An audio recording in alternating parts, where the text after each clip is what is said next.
Assalamualaikum warahmatullahi wabarakatuh. Waalaikumsalam Waalaikumsalam warahmatullahi warahmatullahi wabarakatuh. wabarakatuh.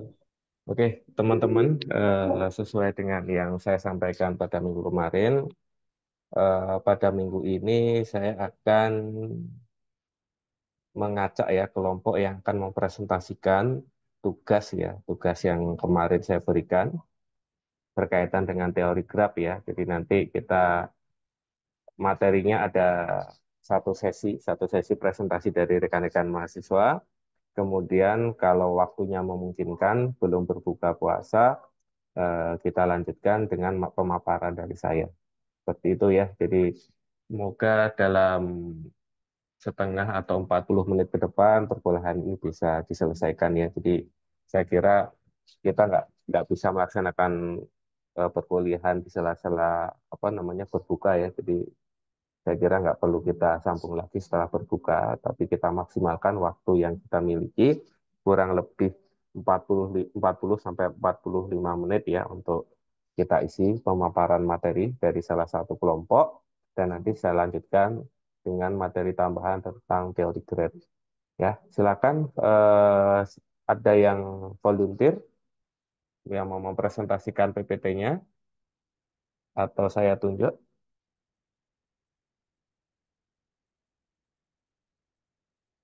Nggak ada ya. Oke, saya ajak aja, saya milih kelompok 2. Silakan Windiana Manurung dan kawan-kawan. Slide presentasinya sudah ada.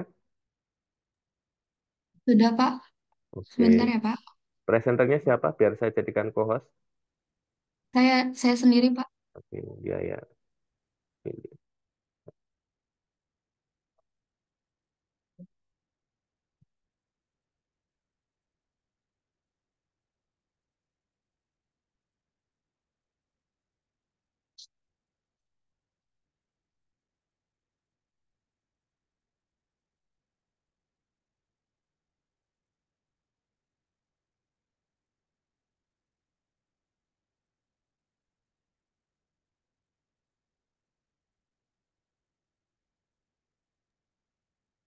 Apakah sudah terlihat, Pak?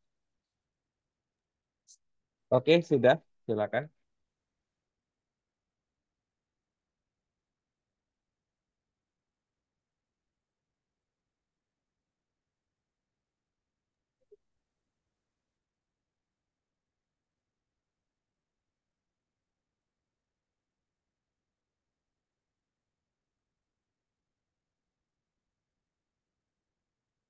Baik, selamat sore. Di sini kami akan mempresentasikan hasil diskusi kelompok kami dengan judul Rangkuman Graf Lanjutan dari kelompok 2. Baik, sebelumnya isi presentasi kami yang pertama ada terminologi graf, yang kedua graf sederhana khusus, dan yang ketiga representasi graf. Untuk nama-nama anggota kami, yang pertama ada Windiana Manurung dengan saya sendiri, lalu Muhammad Arafi Nugraha, Diki Putra Sepati Ratu, Jonathan Pandoni Panjaitan, Maharani Azra, dan Sadrak Alpacino Silitonga. Baik, untuk penjelasan yang pertama akan dijelaskan oleh Maharani Azra. Baik, Assalamualaikum warahmatullahi wabarakatuh. Saya akan menjelaskan,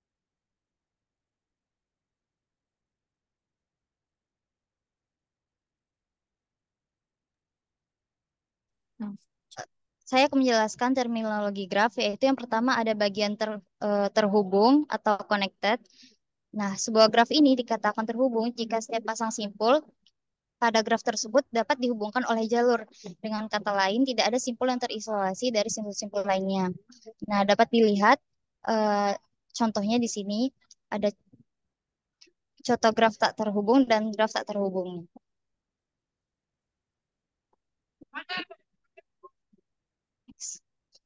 Lalu yang kedua, ada terminologi graf upagraf atau subgraf. Nah, upagraf ini merupakan bagian dari graf utama ya, yang terdiri dari beberapa simpul dan tepi. Misalkan graf G dengan V dan E adalah sebuah graf. Nah, G1 ini memiliki V1 dan E1. Disebut upagraf atau subgraf jika V1 merupakan bagian himpunan dari V dan E1 merupakan himpunan bagian dari E. Selanjutnya akan dilanjutkan oleh Diki.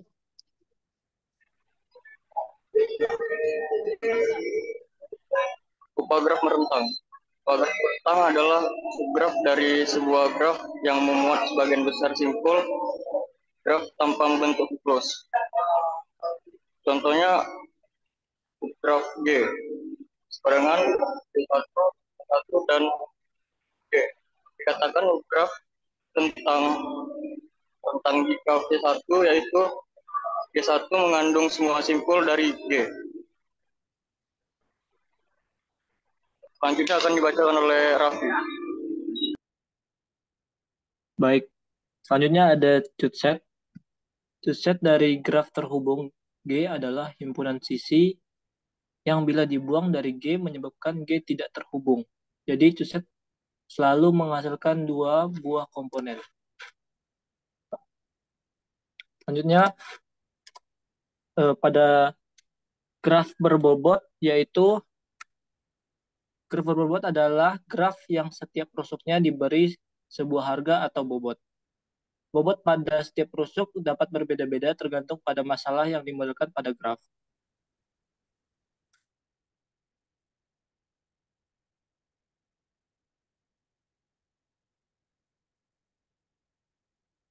Graf sederhana khusus, yaitu kami pakai graf lengkap atau complete graph. Graf lengkap merupakan graf sederhana yang tiap simpulnya mempunyai sisi ke semua simpul lainnya. Graf lengkap dan dengan N buah simpul dilambangkan dengan KN. Jumlah sisi pada graf lengkap yang terdiri dari N buah simpul adalah N buka kurung N kurang 1 tutup kurung strip 2. Bisa kita lihat contoh gambar di sampingnya K1, K2, K3, K4, K5, dan K6. Dan yang kedua itu graf lingkaran. Graf lingkaran merupakan graf sederhana yang graf teratur atau regular graphs. Graf lingkaran merupakan graf sederhana yang setiap simpulnya berderajat 2. Graf lingkaran dengan N, simpul dilambangkan dengan CN. Bisa kita lihat gambarnya yang ada di bawah. Dan selanjutnya itu graf teratur atau regular graphs. Graf yang setiap simpulnya mempunyai derajat yang sama disebut graf teratur.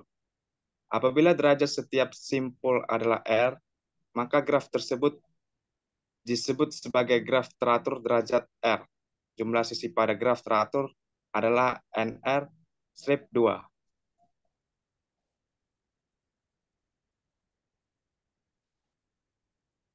Dan selanjutnya itu graf bipartite atau bipartite graph.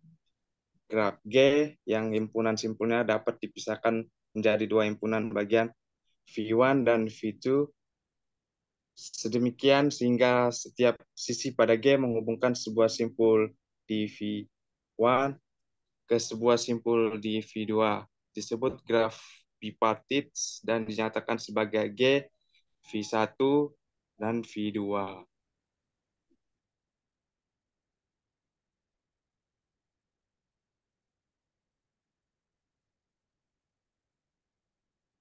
Baik, matriks ketetanggaan atau adjacency matriks sama dengan A sama dengan AIJ, yaitu matriks bernilai 1 jika simpul I dan J bertetangga. Matriks bernilai 0 jika simpul I dan J tidak bertetangga. Kita bisa melihat contoh gambarnya di sini. Di sini ada graf dan matriks ketetanggaan. Selanjutnya matriks bersisian atau insindensi matriks, yaitu matriks bernilai 1 jika simpul I bersisian dengan sisi J, dan matriks bernilai 0 jika simpul I tidak bersisian dengan sisi J. Kita bisa lihat contoh gambarnya seperti pada layar.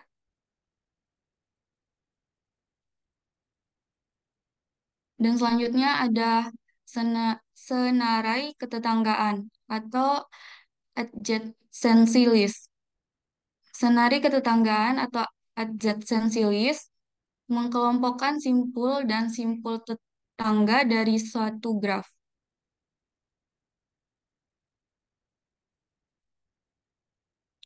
Mungkin cukup sekian dari presentasi kami. Apabila ada salah kata, mohon dimaafkan. Selamat sore. Oke, selamat sore. Terima kasih Windiana Manurung dan teman-teman. Presentasinya sudah dikemas dengan template yang bagus ya, yang enak untuk dilihat dan tadi materinya juga sudah to the point. Ada beberapa pertanyaan yang sebenarnya ingin saya tanyakan, tapi nanti kita bahas saja di materi saya. Saya hanya mereview saja berkaitan dengan bagaimana teman-teman melakukan presentasi. Yang pertama adalah ketika teman-teman melakukan presentasi seperti ini, berarti setiap gambar yang harus teman-teman presentasikan itu harus dijelaskan. Jadi misalnya tadi ada cut set, kenapa dibilang cut set? Kemudian ada eh, apa namanya graph adjacency list. Nah, itu contohnya bagaimana. Kemudian misalnya ada simpul yang bersisian itu nilainya satu, kalau tidak itu nilainya entol, itu kenapa seperti itu. Nah, itu yang harusnya teman-teman bisa menjelaskan.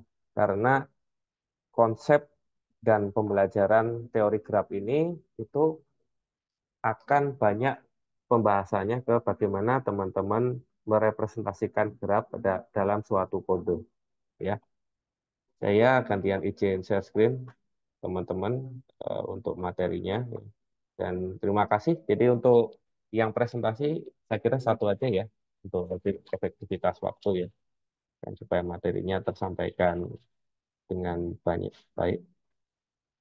Oke, file PPT saya terlihat. Terlihat, Pak. Nampak, Pak? Ya, Pak. Oke, kita saat ini masuk ke teori graf bagian 2 ya. Minggu lalu kita sudah membahas awal dan definisi dari graf ya. Awalnya itu dari ditemukannya beberapa teori, teori Euler, kemudian teori Hamilton. Teori Euler itu menjawab pertanyaan pada zaman dahulu di daerah Jerman ya. Ada 7 buah jembatan, apakah kita bisa melalui jembatan-jembatan itu dengan syarat satu kali perlintasan? Ya, jawabannya kan nggak bisa ya, karena harus sisinya berjumlah genap ya, supaya dia ketika kembali lagi tidak melalui jalan yang sama. Kemudian Euler membuat suatu teorema, teorema Euler, kemudian Hamilton juga ada pembahasan teorema Hamilton. Kemudian tadi teman-teman juga sudah membahas tentang beberapa graf sederhana ya, tapi ada cut set itu sebenarnya cut set ya, hanya masalah istilah. Jadi kemudian ada graf terkoneksi ya, ada graf dan lain sebagainya ya, tadi sudah disampaikan dan mungkin bahan itu juga bisa digunakan untuk pembelajaran teman-teman mempersiapkan ATS nantinya. Kita ini kalau nggak salah sudah masuk minggu ke-5 ya, minggu ke-5 dan sepertinya ada jadwal bahwa kita ada minggu pengganti. Tapi namun di minggu pengganti mungkin kita agendakan secara asinkron saja ya. Minggu depan kita sinkron, kemudian minggu penggantinya asinkron. Kayaknya kita pernah kosong sekali ya, Windiana ya? Atau kita masuk terus ya? Pak, kenapa, Pak? Kita masuk terus atau pernah kosong satu kali ya? Pernah kosong, Pak. Satu kali ya, kalau nggak salah ya. Iya, Pak, benar. Pernah pernah asinkron juga kan? Asinkron satu kali, kosong satu kali ya. Iya, Pak, benar. Ya, berarti ada satu kali pertemuan minggu pengganti ya. Nanti mungkin saya agendakan secara asinkron di minggu pengganti karena mendekati libur Lebaran ya. Karena hari Jumat tanggal 29 itu bertepatan dengan jadwal saya ngajar, itu saya udah pulang kampung tuh tanggal 29 dan bertepatan di hari libur. Ya, jadi nanti saya buatkan materinya secara asinkron supaya teman-teman bisa mempelajarinya secara mandiri. Bentar ya, saya ngecas laptop dulu.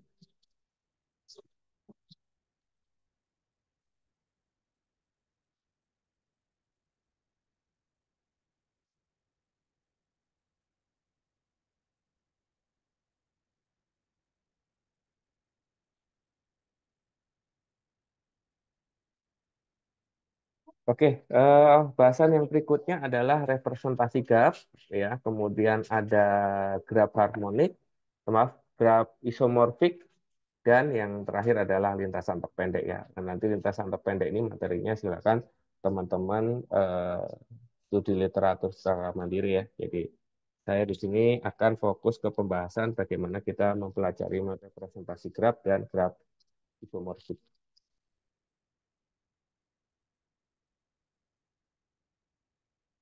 Oke, beberapa graf sederhana tadi sudah dijelaskan oleh tim Windiana dan kelompoknya, ya, dan sudah cukup cukup jelas, ya, sudah dipresentasikan, ya, bisa dipelajari, teman-teman bisa saling bertukar materi. Menurut saya materinya dari Windiana juga sudah bagus, ya.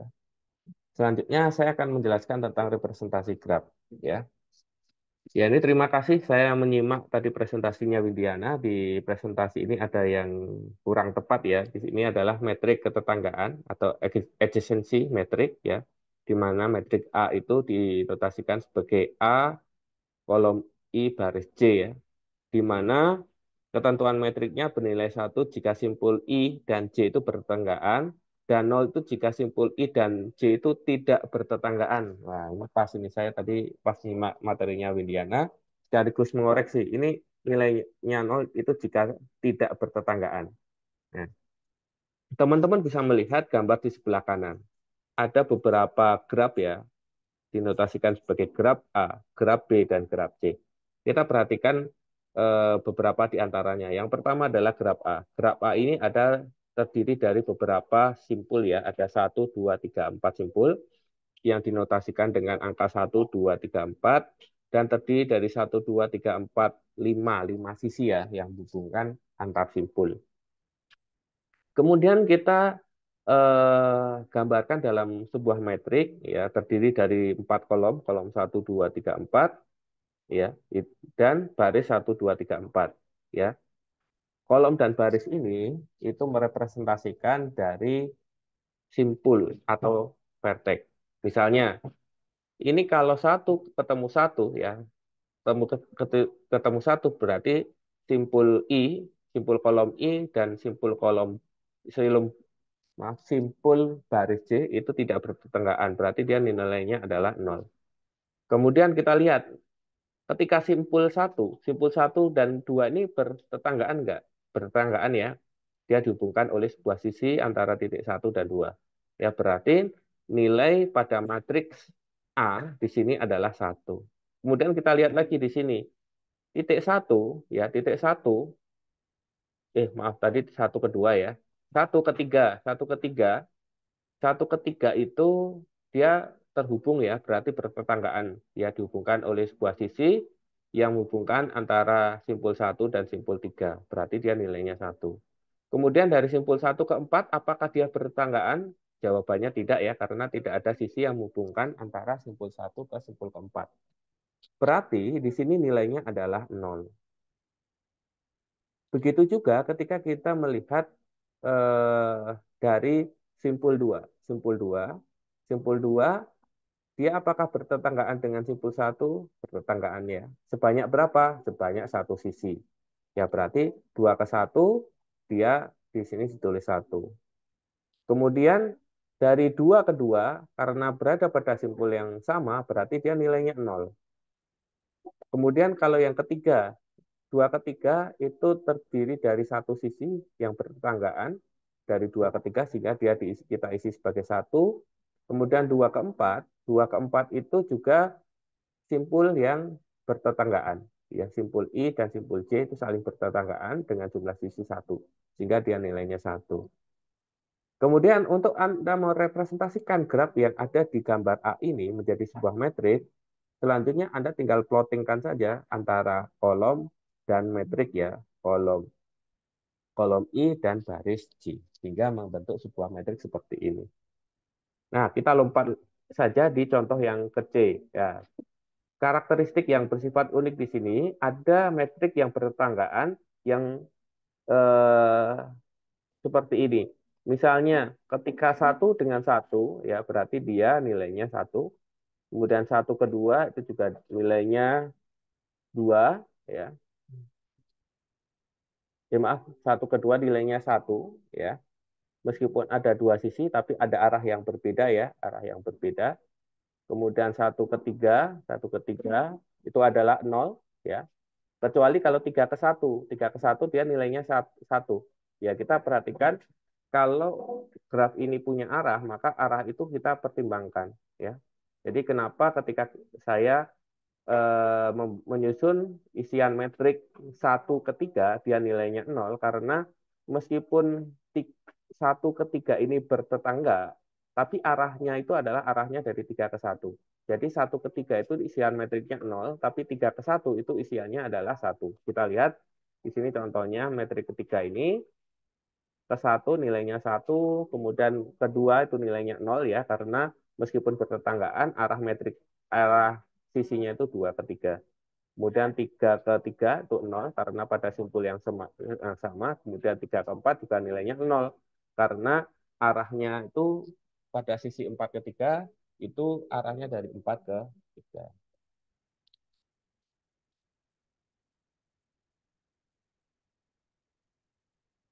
Derajat siap simpul I itu yang pertama untuk graf tak berarah itu persamaannya adalah GVI sama dengan sigma NJ sampai dengan 1 adalah isi dari metrik A, I, J. Kemudian untuk graf berarah D in BJ itu adalah jumlah nilai pada kolom J sama dengan sigma dari N di mana nilai I sama dengan 1 pada metrik A, I, J. Sedangkan D out VI itu adalah jumlah nilai pada baris I di mana sigma N sampai dengan J sama dengan 1 itu sama dengan metrik A, I, J. Gitu ya. Jadi kalau misalnya teman-teman bisa melihat ini untuk metrik berbobot ya yang tadi sudah disinggung oleh Windiana dan kawan-kawan ya. Gambarnya sama ya di metrik berbobot. Di sini ada graf berbobot, sorry, bukan metrik. Graf berbobot, di sini ada beberapa simpul A, B, C, D, E. Jadi ada 5 simpul ya, yang terdiri dari beberapa sisi, meliputi sisi 1, 2, 3, 4, 5, 6, 7. Jadi 7 sisi yang masing-masing punya bobot. Misalnya dari simpul A ke B itu bobotnya 12, dari A ke E itu bobotnya 10, dan dari B ke E itu bobotnya ada 8, dan seterusnya. Sehingga bagaimana kita merepresentasikan graf graf berbobot ini pada metrik ya, sama kita buat sebuah metrik dengan banyaknya simpul. Di sini simpulnya 5, berarti ukuran metriknya adalah 5 kali 5. Kemudian kita lihat A dengan A, karena dia berada di simpul yang sama, berarti di sini dinotasikan tidak terbatas ya, atau menggunakan simbol limit. Kemudian A ke B itu melewati sisi dengan bobot 12. Maka di sini nilai A terhadap B itu adalah 12. Nilai simpul A terhadap simpul B, dari A ke simpul B itu melewati sisi dengan bobot 12. Kemudian kita lihat lagi dari A ke C. C itu tidak ada sisi yang bertetanggaan, berarti kita notasikan sebagai tak terbatas atau menggunakan simbol limit. Kemudian dari A ke D itu juga tidak ada sisi yang bertetanggaan, berarti kita notasikan sebagai limit. Kemudian A ke E itu melewati sisi dengan bobot 10, berarti kita isi di sini nilainya adalah 10. Kemudian kita lihat lagi, bergeser ke simpul ke B. Simpul ke B ketika dia ke arah A itu melewati sisi dengan bobot 12. Kita isi 12. B ke simpul B, berarti dia berada di titik yang sama, kita notasikan juga sebagai limit. Kemudian B ke C. B ke C itu melewati sisi 9. Berarti bobotnya di sini kita isi 9. Kemudian B ke D. B ke D. Dia melewati sisi yang bobotnya 11. Berarti di sini 11. Dan B ke sisi E itu melewati bobot 8. Berarti di sini 8. Kemudian Anda susun baris-baris yang lain, yaitu simpul C, simpul D, simpul E, ya, dengan menggunakan cara yang tadi saya sampaikan tadi. Ya, kalau dia berada dari simpul yang sama, dibuat limit, dia menghubungkan simpul yang tidak bertetanggaan, itu juga dinotasikan limit. Kalau dia menghubungkan pada simpul yang bertetanggaan dengan sisi yang berbobot, maka kita tuliskan bobotnya. Seperti itu. Pembahasan selanjutnya kita akan membahas tentang graf isomorfik.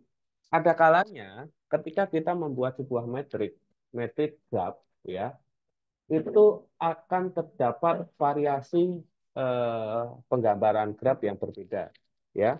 Misalnya di sini diketahui metrik ketetanggaan adjacency matrix dari sebuah graf tidak berarah.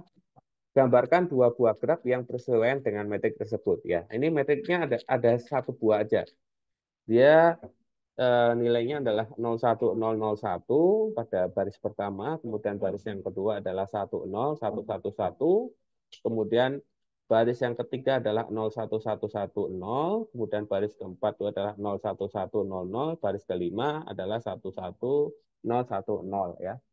Kalau kita lihat di sini, metrik yang diketahui adalah 5 kali 5. Artinya apa? Artinya adalah nanti graf yang akan tergambarkan memiliki 5 simpul. Ya, jadi Anda bisa melihat gambar di bawah, ini ada dua buah graf, ya, masing-masing terdiri dari 5 simpul, yaitu simpul 1, 2, 3, 4, 5.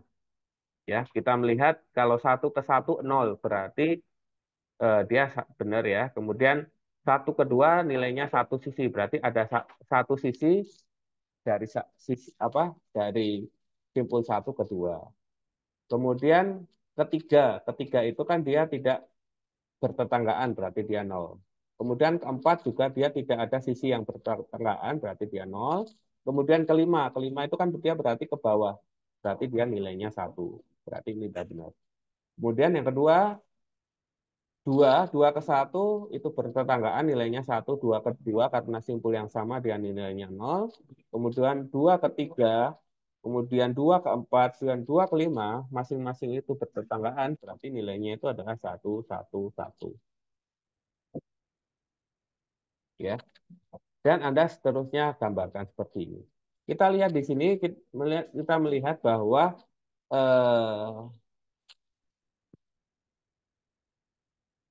gambar graf pada sebelah kiri itu juga bisa digambarkan pada graf sebelah kanan. Sehingga dari dua buah graf yang sama itu hanya penggambaran secara geometris saja yang berbeda. Ya, jadi sama. Ini harusnya angka 2 ya di ujung segitiga ini, ya. Jadi 2 itu dia bisa terhubung ke simpul 1, 5, 4, dan 3.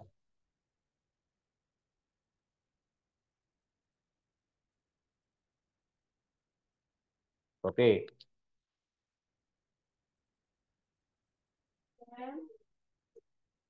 Pada graf isomorfik, dua buah graf yang sesama tetapi secara geometrik berbeda disebut dengan graf yang saling isomorfik. Ya, contohnya yang gambar yang tadi saya presentasikan. Dua buah graf meliputi graf 1 atau G1 dan G2 dikatakan isomorfik jika terdapat korespondensi 1-1 antara simpul-simpul keduanya dan antara sisi-sisi keduanya sedemikian sehingga hubungan kepersisian tetap terjaga.